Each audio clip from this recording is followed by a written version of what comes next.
First of all, good morning, everyone. Those who are physically present here and who have joined through online webinar. I'm Sunita Suman, Advocate Sunita Suman, and first of all, I would like to use this opportunity to thank Department of Justice for giving us this opportunity to, present my views and, the information and knowledge that I have gathered to share with you all. So, I would like to welcome Mr. Parvesh Pandey sir, Shailesh Shrivastava sir, Amrita ma'am, who has just before me, she has given a very well drafted presentation on the overview of this act. तो ये act की जरूरत क्यों पड़ी हमें? Because before this we were already having the Vishakha guidelines. So Vishakha guidelines were already given by the Supreme Court of India, and you all well know that the guidelines of Supreme Court has the power of law as well. So what was the need of this act? That after so many years, the Vishakha happened in 1997, and in 2013 December we had this law. तो इतने सालों के बाद हमें इसलिए जरूरत पड़ी क्योंकि विशाखा गाइडलाइंस में दो the provisions all provisions were already there, but the prevention and prohibition and the penal the provisions were lacking there. So the duty that was cast on the employer, that was already in the Vishakha. So for the first time it was felt that the working women, they are exposed to this kind of everyday harassment and violence at their workplaces. तो government organisation और organise sector की क्या बात करें, और unorganised sector में तो और भी ज्यादा बुरा हाल था, because Bhanwari Devi was a साथ in the remote area of Jaipur, आप सभी जानते हैं. So I already I always whenever I do this kind of sensitisation programs, तो उनके लिए मेरे मन में बहुत ज्यादा मतलब प्राउड भी फील होता है, और मैं उनके लिए बहुत ज्यादा शुक्रगुजार भी होती हूँ because of her struggle. And उसके बाद हम लोगों को ये एक्ट मिला, जिसके बाद वर्किंग विमेन चाहे वो ऑर्गेनाइज सेक्टर में या अनऑर्गेनाइज सेक्टर में, वो अपने आप को बहुत ज्यादा सेफ महसूस करती है. तो सबसे पहले, because ma'am has already given A overview that, हम लोग देखेंगे कि सेक्सुअल हैरेसमेंट होता क्या है. इस टर्म को हमने सुना तो बहुत बार है, और हमारे मन के अंदर एक आइडिया भी होगा कि क्या होता है, पर उसके अलावा हम एग्जाम्पल्स के साथ थोड़ा सा जल्दी से समझेंगे कि सेक्सुअल हैरेसमेंट क्या है. Next slide please. So first of all, there is a brief introduction of my company, that is Legal Intellects LLP. We are the first one to get empaneled, one of the first law firms that was empaneled with the Ministry of Child and Development, that is a nodal ministry for this. And of course we are skilled, authorized and recognized, and we are associated with different NGOs as well as educational institutes for imparting these kind of trainings. Next please. These are some of the associations. Next please. Government as well as PSUs as well as private sector organizations. So, and here I would like to share that we have done a program for the entire Delhi police, and that was physical program, the physical kind of workshop that was attended by DCPs and above rank officers, and the online was there on their app called Nippon. Next please. And the same kind of we have done with the Sikkim police also. So these are some of the glimpses of whatever we have done till now. Next please. Yeah, this is the definition of sexual harassment that is defined in section 2N.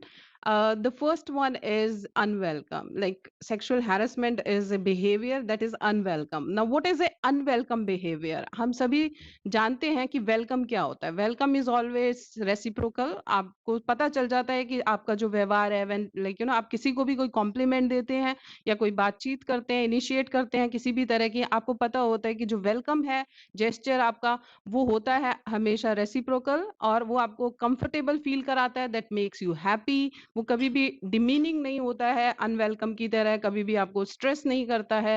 तो अगर आप इसको एक छोटे से example के साथ मैं आपको बताती हूँ कि अगर आप किसी भी अपनी फीमेल कोलीग को अगर आप बार बार डिनर के लिए इनवाइट कर रहे हैं, मे बी कॉफी के लिए इनवाइट कर रहे हैं, and when she is turning down that, like you know, but she is not like angry और she is not expressing any kind of aggression, या फिर कोई मतलब बदतमीजी के साथ नहीं कह रही है और फोर्सफुली भी नहीं कह रही है, पर वो बार बार उसको टर्न डाउन कर रही है किसी ना किसी बहाने से, तो समझ जाना चाहिए कि that you know behaviour is unwelcome. ये बहुत छोटी सी बात है, बहुत बड़ी बात नहीं है, पर अगर कोई इस तरह का अनवेलकम बिहेवियर होता है तो that also amounts to sexual harassment. Then it should be sexual in nature. It means कि जैसे मैम ने पहले बताया था कि फिजिकल, बिकॉज टच उसके अंदर आता है, तो every physical touch is not sexual. तो जब हम इस चीजों की इन चीजों को समझते हैं या फिर उसको हम जब इन्वेस्टिगेट करते हैं, इस तरह की इंक्वायरीज को अटेंड करते हैं, so the IC members have to be have a very good understanding of that कि every physical touch can not be sexual. ये Shanta Kumari versus Centre of Scientific and Industrial Research का केस है कि जिसमें the lady was working in a lab और जो उसका superior था ही वाज अ मेल, क्योंकि इस एक्ट के अंदर जो अग्रीव्ड है, जो पर्सन है, that can be only a women, तो विमेन ही हो सकती है।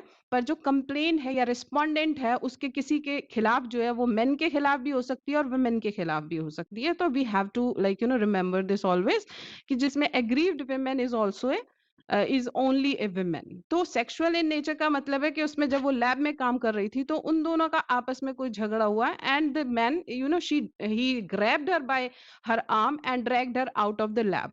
तो सेक्सुअल हैरेसमेंट का जो लाइक केस बना तो उसके अंदर हुआ कि या ही टच्ड मी फिजिकली, पर जब कोर्ट के अंदर ये केस गया तो वहां पर ये ओपाइन हुआ कि नहीं, every touch is not sexual, तो he has not touched you like you know that the was it was not sexual in nature.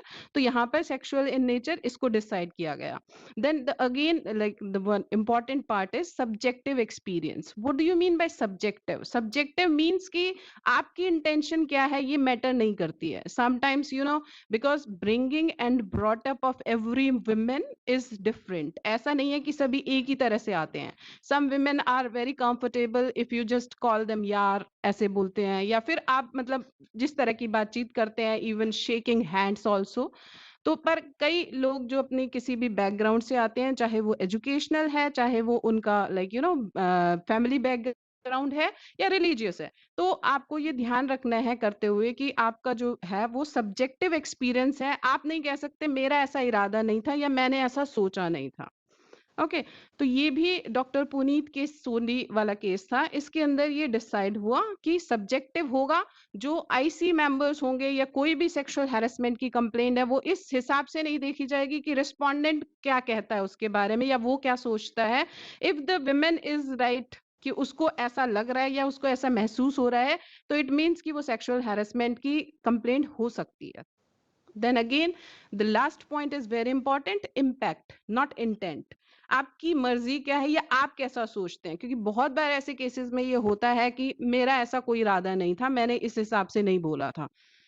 तो ये वाली बात भी बहुत इंपॉर्टेंट है कि इम्पैक्ट इज वेरी इंपॉर्टेंट। आपकी इंटेंट क्या है वो आपका डिफेंस बहुत ज्यादा नहीं हो सकता है। Next slide please.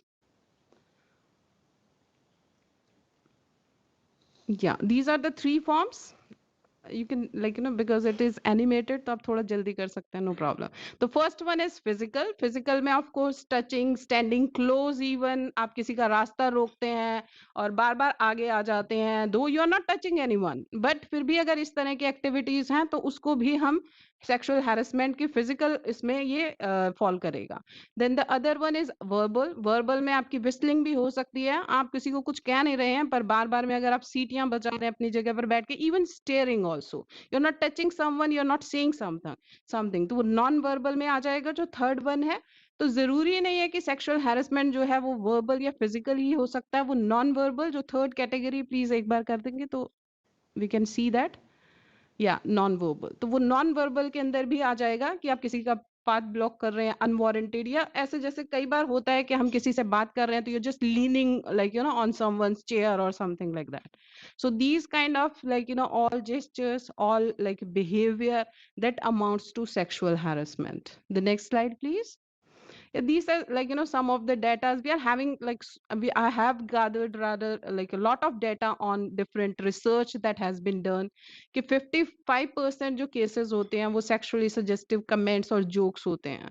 आजकल व्हाट्सएप का जमाना है, ऑनलाइन है, तो हम क्या करते हैं कि बिना किसी भी मैसेज को पढ़े हुए हम आगे फॉरवर्ड कर देते हैं। बहुत सारी ईमेल्स इस तरह की होती हैं। If you are sending someone like email filled with like poetry or something like that, तो आप कहेंगे मेरा ऐसा कोई इरादा नहीं था, मैंने सिर्फ पोएट्री की है। बट अगर आप जरूरत से ज्यादा किसी भी बिहेवियर को बार बार रेपिटेडली कर रहे हो और दैट इज अनवेलकम, तो इसके लिए आपको वहां पे रुक जाना चाहिए। ऐसे ही इंट्रूसिव क्वेश्चंस हैं किसी के बारे में भी, किसी के बारे में कमेंट्स हैं, इवन आप उसकी सामने नहीं कर रहे हैं, आप उसकी पीठ पीछे कर रहे हैं, even that amounts to sexual harassment.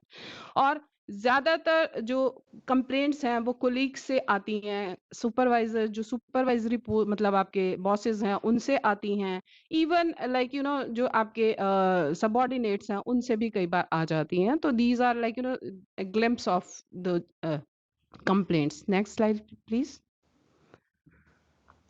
These are types of sexual harassment. That is, first one is quid pro quo. That is this for that.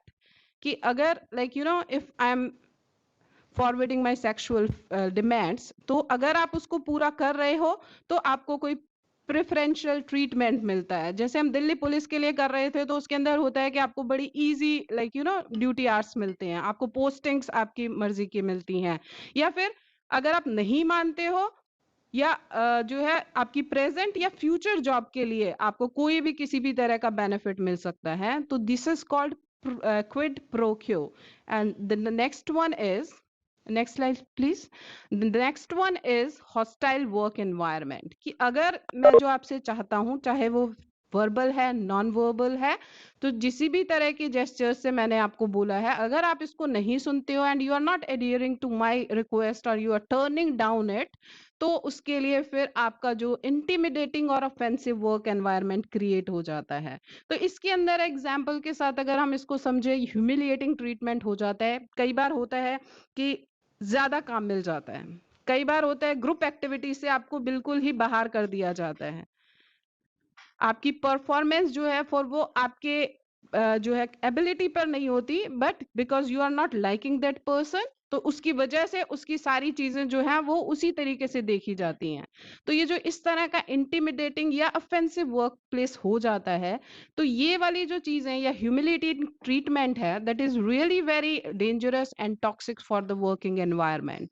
Because I always say that as women we have to like we have to walk extra mile for like getting our jobs, because we have all our responsibilities as mothers, as sisters, daughters, and we have earned like these abilities with the same kind of, rather I should say that we have put in more efforts than as our male like, counterparts, क्योंकि हम लोगों को ज्यादा मेहनत करनी पड़ती है because of societal. अगर आप देखें तो पब्लिक ट्रांसपोर्ट के अंदर अगर हम ट्रैवल करते हैं, तो you can just see that, you can just feel that कि कितना ह्यूमिलिएशन है, and everybody is not like fortunate enough कि उसके पास खुद के व्हीकल्स हों। तो गली के अंदर से निकलना इस तरह का, और दिल्ली जैसे मेट्रो सिटीज में बैठकर इस तरह की बातें करना बहुत आसान है, but when you just walk out of the remote areas, so you can see कि विमेन हैज टू स्ट्रगल और girls has to struggle a lot मोर।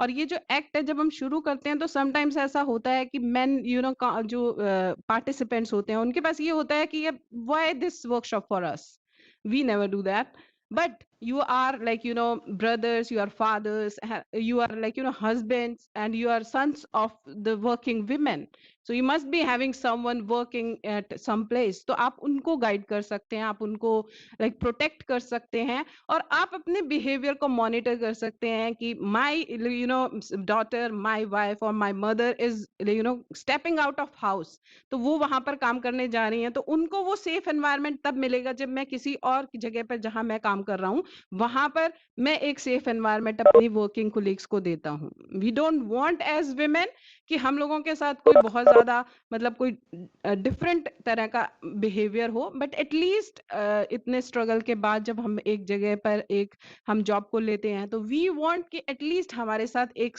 समानता का व्यवहार होना चाहिए, सेम वे में हम लोगों को देखा जाना चाहिए जिस तरीके से आप लोग काम करते हैं। बिकॉज नाउ विमेन आर आप ऐसा नहीं कह सकते कि like women are good for nothing, कि वो सिर्फ किचन के काम तक हैं। न women are flying fighter jets, they have gone to the moon, even like Mangal तक भी गए हैं हम लोग।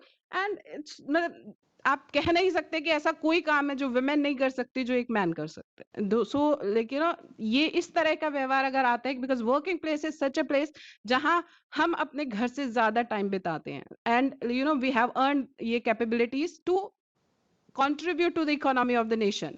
तो अगर टॉक्सिक एनवायरनमेंट रहेगा जहां आपका जाने का काम नहीं करे मन करेगा, जहां स्ट्रेस रहेगा, वहां पर आप अपना 100% नहीं दे सकते हो। So the only aim of the act is to give a working healthy environment to everyone, not only to women but to everyone. Next slide please. So prevention, तो इसमें मैंने आपको पहले बताया कि जो सारी ड्यूटीज थी उससे पहले जो भंवरी देवी के इंसिडेंट से पहले इसको समझा जाता था। सिर्फ इंडिया में नहीं, अगर आप इवन यूएसए की भी बात करें तो 1970s तक वहां पर इस तरह का sexual harassment at work place का कोई भी कंसेप्ट नहीं था। इवन वहां पर भी जो कोर्ट्स हैं उन्होंने रिकॉग्नाइज नहीं किया था, because they also had the same kind of apprehension की अगर इसको किया तो शायद केसेस की बाढ़ आ जाएगी, सभी लोग जो है वो सब इसी तरह के हम काम नहीं करेंगे, हम सब ये सेटल करते रहेंगे। पर आज कम से कम भी 50 years हो गए हैं, बट ऐसा कुछ नहीं हुआ है। ओनली women जो है वो सेफ महसूस कर रही हैं, जो इस एक्ट का एक मुख्य उद्देश्य था। तो सबसे पहले एम्प्लॉयर के ऊपर, ये दो पर्सन या दो एम्प्लॉयज के बीच की चीज नहीं है, ये एम्प्लॉयर की एक रिस्पॉन्सिबिलिटी है। तो formulating a separate sexual harassment policy and circulating the same to the employees, तो जो आपके एम्प्लॉयज काम कर रहे हैं उनको भी, क्योंकि ज्यादातर ऑर्गेनाइजेशन अपना काम करने के लिए जो उनके सर्विस कंडक्ट रूल्स हैं उसी के अंदर थोड़ा सा डाल देते हैं कि ये उसमें आपके जो मिसबिहेवियर है मिसकंडक्ट में आ जाता है। देन जो नए एम्प्लॉयज ज्वाइन करते हैं उनको भी प्रॉपर ये बात बताई जानी चाहिए कि this place is safe for women, no zero tolerance policy होनी चाहिए। Next slide please. आपके सर्विस रूल्स हैं उनको हम अमेंड कर सकते हैं, आप इन जो सेक्सुअल हैरेसमेंट की जो पनिशेबल मिसकंडक्ट बना सकते हैं।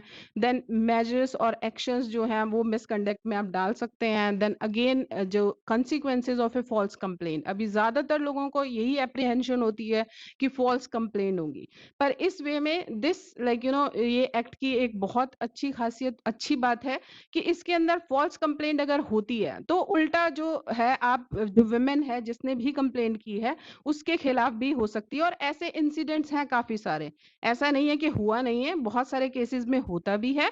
But then again we have to understand कि बहुत थिन सा डिफरेंस है फॉल्स कंप्लेंट में एंड कंप्लेंट नॉट प्रूव्ड में, because these kind of behaviours actually ये सब होते ही आपके लाइक विद इन वॉल्स है। आपके पास ना तो विटनेसेस होते हैं ना आपके पास एविडेंसेस होते हैं। तो इस तरह की चीजें प्रूव करना समटाइम्स मुश्किल होता है, पर प्रूव नहीं हो पाई कंप्लेंट और ये फॉल्स है, दोनों में काफी डिफरेंस है।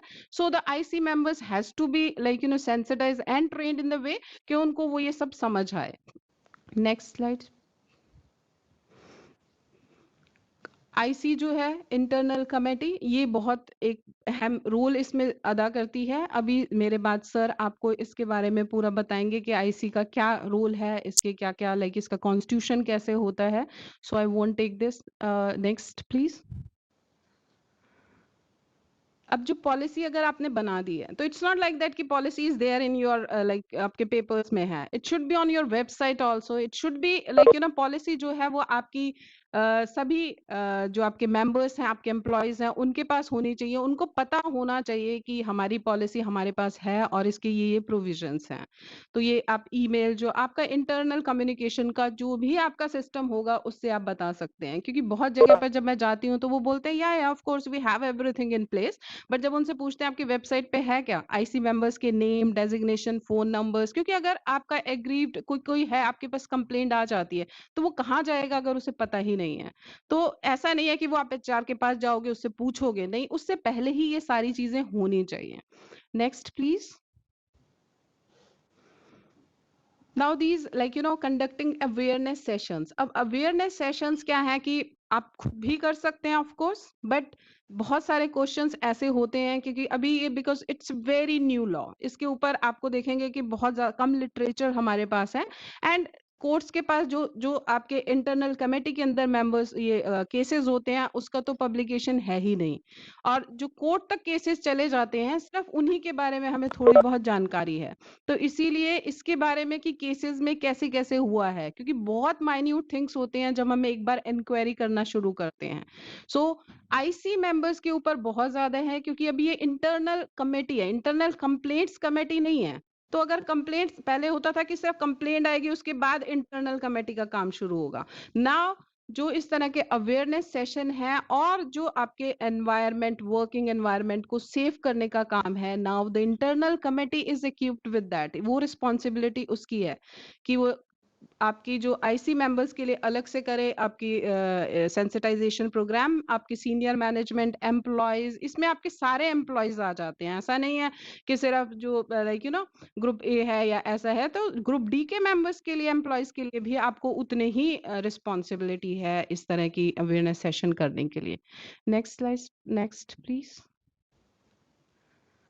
Fair inquiry. जब एक इस तरह का कोई कंप्लेंट आ जाती है, तो फेयर इंक्वायरी कराना भी आईसी जो है उसकी जिम्मेदारी है। एम्प्लॉयर की तो है जिम्मेदारी कि वो इस तरह का आपको जो जो फैसिलिटीज चाहिए, आपको रिकॉर्ड्स चाहिए, आपको जो भी आपको एक्सेस चाहिए, आपको कॉन्फ्रेंस रूम चाहिए, जो भी आपको चीजें चाहिए वो आपको प्रोवाइड कराएगा। पर एक फेयर इंक्वायरी करना आईसी का भी एक बहुत बड़ी रिस्पॉन्सिबिलिटी है। In the infamous case of mister Pachauri, तो वहां पर because he was the head of the department himself, तो जब वहां पर आईसी उन्होंने ही, बिकॉज अपॉइंटमेंट आप सबको मालूम है कि आईसी के जितने मेंबर्स हैं उनकी अपॉइंटमेंट आपका एम्प्लॉयर ही करता है।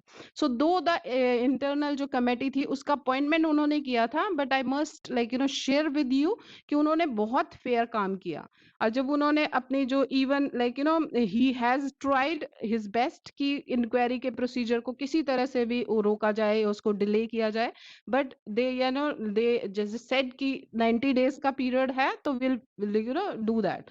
तो उन्होंने बहुत फेयर इंक्वायरी की। और इवन द एम्प्लॉयर जिसने उनको अपॉइंट किया था, उसी के खिलाफ उन्होंने, क्योंकि उस वाले केस में आप सबको मालूम है कि सेक्सुअल हैरेसमेंट जो है वो प्रूव हुआ था कि इट वाज डन।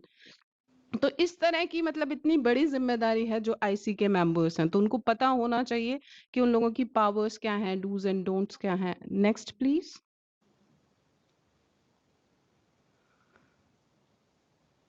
तो प्रोहिबिशन, जब इस तरह की चीजें होती हैं, जब आपने योर जीरो टॉलरेंस पॉलिसी है, ईच एंड एवरी एम्प्लॉय को मालूम है अगर हमारी सेक्सुअल हैरेसमेंट पॉलिसी क्या है और ये मिसकंडक्ट में आता है, और इसके खिलाफ क्या क्या आपके आप जो एम्प्लॉयर है उसके पास क्या क्या पावर्स है कि वो क्या क्या कर सकता है, तो उन सबको ये चीजें होनी अब पता लग जाएंगी। तो this works as a deterrent to the others. जो बाकी लोग हैं उनको पता होता है कि आप जब सेंसिटाइज कर देते हैं, ट्रेनिंग कर देते हैं, तो ऐसा होता है समटाइम्स, जो हमारी एप्रीहेंशन है कि केसेस आते हैं, बट केसेस आए ना, उसके लिए आप एक टॉक्सिक माहौल बना के रखो, अनहेल्दी माहौल बना के रखो, लोगों को एनकरेज ना करो, विमेन एम्प्लॉयज को क्या बोलो ही ना इसके बारे में, इसके बारे में बात ही ना करो। मैम, सब जगह पर होता है, तो सब जगह पर होता है डजंट मीन कि हम लोगों को भी इसको चुपचाप करना, सहना चाहिए।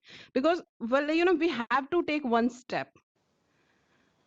तो अभी आप सभी ने एक छोटा सा एग्जाम्पल है जो मुझे लगता है कि शायद यहाँ पर अप्रोप्रिएट रहेगा, कि आप सभी को मालूम है कि अभी कोविड की वजह से वी हैव बीन वैक्सीनेटेड, आप सभी होंगे यहाँ पर। तो जब वो लगाते हैं वैक्सीनेशन, तो सभी को मालूम होता है कि हमें प्रॉब्लम होगी, सिम्टम्स होंगे, एग्रीवेट हो सकते हैं हमारे symptoms, but then we know कि उसके बाद हमारी इम्यूनिटी भी डेवलप होगी। So the same way, these kind of sensitisation programmes जो हैं वो लोगों को सेंसिटाइज करते हैं, ट्रेन करते हैं कि look this kind of behaviour is not appropriate, आप प्रॉब्लम में आ सकते हो। और क्योंकि ये जो इस तरह की जो आईसी है या पूरा इस एक्ट के जितने प्रोविजंस है ना, ये सिर्फ है कि आपके 4 वॉल्स के अंदर रहने वाले हैं। तो ये जो आईपीसी के जितने प्रोविजंस थे जिसमें जाके लोगों को बहुत स्ट्रगल करना पड़ता था और जस्टिस मिलता नहीं था, तो उससे बहुत बेटर है। So we should welcome this, and हम लोगों को इसके लिए काफी सेंसिटाइज करने के लिए काफी काम करना चाहिए। And making the law is not only remedy कि भाई सिर्फ इसके करने से सब बंद हो जाएगा, ऐसा नहीं है। Rather we have to make it a habit कि अपने घर से शुरू करना चाहिए, because we have to sensitise our children कि जेंडर डिस्क्रिमिनेशन वहीं से लोगों के मन में अगर नहीं होगा घर से ही, तो वो बाहर आपके स्कूल्स में, कॉलेजेस में, एंड देन वर्क प्लेसेस पर भी नहीं होगा। So we have to work start work from our home only, जहां पर हम अपने बच्चों को ट्रेन करें कि इस तरह के जो बिहेवियर हैं that is not welcome. Because I have worked in New Zealand also with the law firm for 2 years, I stayed there. तो वहां पर मैंने देखा कि वहां पर जो बच्चे हैं उन लोगों को ये सारी चीजें स्कूल्स में सिखाई जाती हैं, what kind of behaviour is welcome, what kind of behaviour is not welcome. So they are sensitised enough कि वो आगे जाके भी, ऐसा नहीं है वहां पे भी जीरो पॉलिसी जीरो केसेस होते हैं, ऐसा नहीं है, बट कंपैरेटिवली काफी कम होते हैं। So handling complaints sensitively, that is also prohibition. Then filing annual reports, that is also one of the major things that we have to take care. So thank you very much.